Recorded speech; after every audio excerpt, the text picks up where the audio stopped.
jamaah. Alhamdulillah. Alhamdulillahirrabbilalamin. Senang sekali kita masih di Islam itu indah. Dan buat jamaah yang baru bergabung, hari ini kita sedang belajar mengenai galau minggat berkah merapat. Ini dia doanya. Aku punya tayangan nih jamaah nih.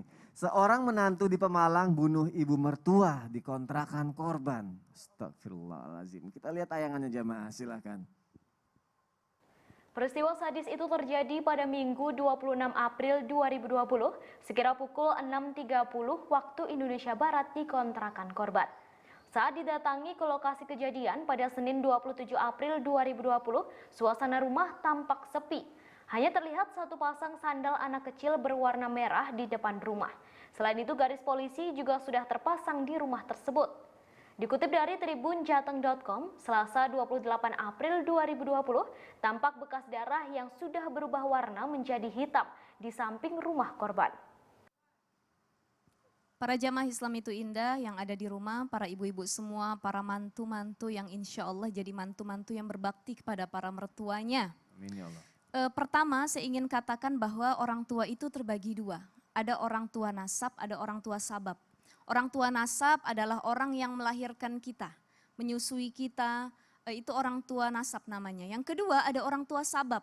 Orang tua sabab ini terbagi dua lagi. Ada orang tua yang memang mengajarkan ilmunya kepada kita, itu juga orang tua, guru disebutnya. Yang kedua ada orang tua yang memberikan anaknya untuk menjadi pendamping hidup kita. Itu para mertua kita. Oleh karenanya kita dilarang untuk tidak berbakti kepada mertua. Karena mertua itu juga merupakan orang tua. Salah satu yang sering membuat orang tua sedih atau mertua sedih adalah menyakiti hatinya.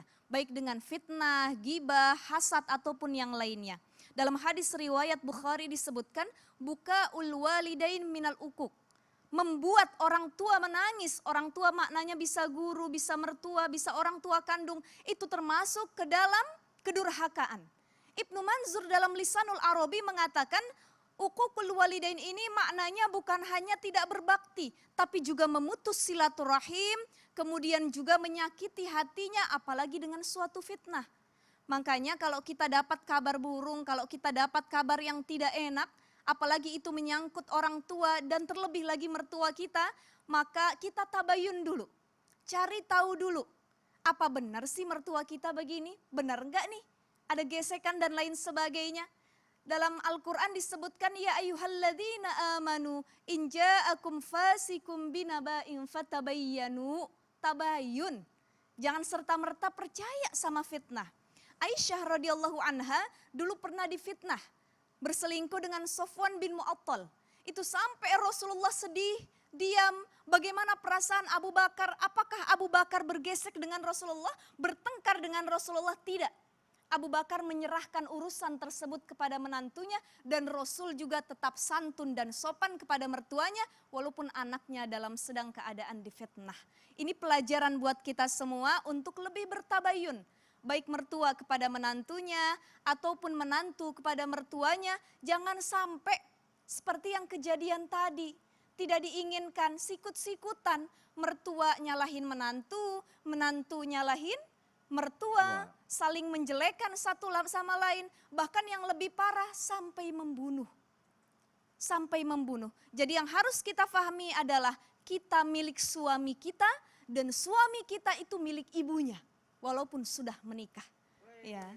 Jadi jangan sampai kebalik, jangan sampai kebalik. Kalau sudah menikah, suami kita milik kita, bukan milik ibunya lagi.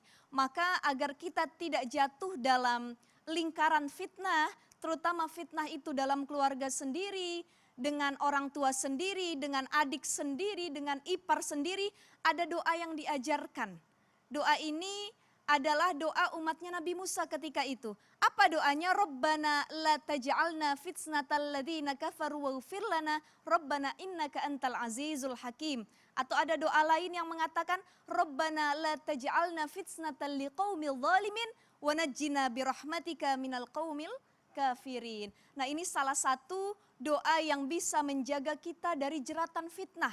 Agar kita tidak memfitnah orang lain dan orang lain tidak mudah memfitnah kita.